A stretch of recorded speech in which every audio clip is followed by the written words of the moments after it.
In the galaxy-spanning setting that is Warhammer 40k, it is possible for certain individuals to develop psychic powers. In certain races like the Eldari, they are all psychic to one degree or another. But to the Imperium of Man, being born as psychically attuned is a rarity. People such as these are referred to as Psychers, and they are forever burdened with a metaphorical sword over their heads. They are scorned by their fellow man as freaks and abominations, due to their connection with a force known as the Warp, a literal plane of souls that they draw their power from. The fates of Psychers can vary wildly, most being taken from their homes to be ferried away to Holy Terra to become sacrificial fuel to keep the Emperor of Mankind alive for another day. But some can be fortunate enough to be seen as useful to the Imperium and will go on to do many great deeds, so long as they keep their minds strong and disciplined. With Psychers, there are classifications of how strong an individual is with their power. This is a helpful list of the different power levels of Psychers, from weakest to strongest. Let's start from 0, shall we? Boy, I do love being in the guard. I wonder what will try to kill me this week. Rho Pi. Humans without psychic potential. Typical subjects of the Imperium of Man, who make up the most of its population. Alas, they are still vulnerable to the predations of the Warp. I can do a few weird things, but I'm not a freak. Right? Omicron, Xi, Nu, Mu, Lambda, Kappa. Unidentifiable and low psychic potential. Most of such humans don't even suspect that they have such powers. Some may uncontrollably manifest erratic psychic power in stressful situations.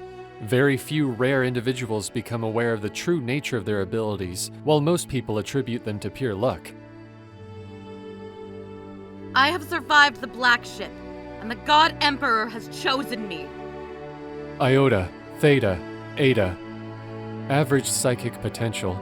These people are aware of and able to control their talent and, despite having low potential, are recognized as true Psychers and monitored by the Adeptus Astra Telepathica and the Inquisition. Upon completion of sanctioning and training, they are given the status of sanctioned Psyker and mustered in small groups, which compensate the mediocrity of their individual members with numbers. I harness the power of the Warp and only hear small whispers. Zeta, Epsilon. High psychic potential. These Psychers are born rarely, but wield considerable power, which can turn the tide of a skirmish. Unless detected in early life, they grow into a significant threat to their surroundings as they attract warp predators. Sanctioned and trained, they acquire skills to manifest their powers unaided by lesser Psychers. The whispers of the Warp are the songs of my might being unleashed! Delta, Gamma. Born extremely rare, these humans wield tremendous power. Containing such power demands not only rigorous training, but also extensive surgery and augmentation and elaborate ritual binding. After a great time of profound and exhausting training and many months of post-surgery rehabilitation, these individuals become Primaris Psychers, psychic warriors of immeasurably greater might than average sanctioned Psychers. Common soldiers treat these Psychers with great fear and disdain for the deadly peril which follows them at every step, but these superstitions quickly give way to deep respect when a Primaris Psycher's talents save them from certain death. A squadron of troops is no match for pure psychic might. Beta.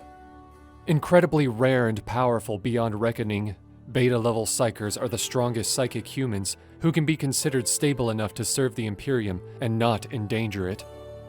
Even rites of sanctioning and training within the halls of the Adeptus Astra Telepathica cannot guarantee that these people won't be consumed by madness, and most of them succumb to insanity in early childhood. Those who endure this challenge undergo the most cruel and convoluted trials which are possible in the Imperium. Unimaginable power and status of the strongest Psychers of mankind is their reward for all of the suffering they have endured. I am one with the Warp, and the Warp is with me. Alpha. Psychic potential carried by alpha psychers inevitably derange the human mind and soul, condemning the psyker to never-ending suffering and insanity. They are never employed by the Imperium. Their might is grotesquely gigantic, even compared to beta-level psychers, and their wrath knows no bounds. Unless eliminated in early childhood, alpha psychers transform into threats of apocalyptic scale, and it is the utmost duty of the Inquisition and Caluxus assassins to find and destroy them. I am a god of the Immaterium, forced to be in the presence of you lesser beings. Alpha Plus. Sometimes, there is the infinitesimal chance that a psyker is born with power which is impossible to measure by all standards. These people are Alpha Plus psychers. They can summon innumerable legions of demons. They can snap Imperial Titans with mere thoughts.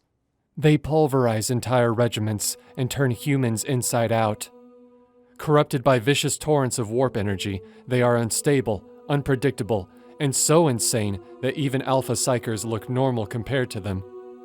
Like the gods from the myths of old Earth, these beings wreak chaos wherever they go, decimating humans and spawning heretical cults, invulnerable to any mortal weapon. History knows only one stable Alpha Plus psyker, the God Emperor of mankind himself.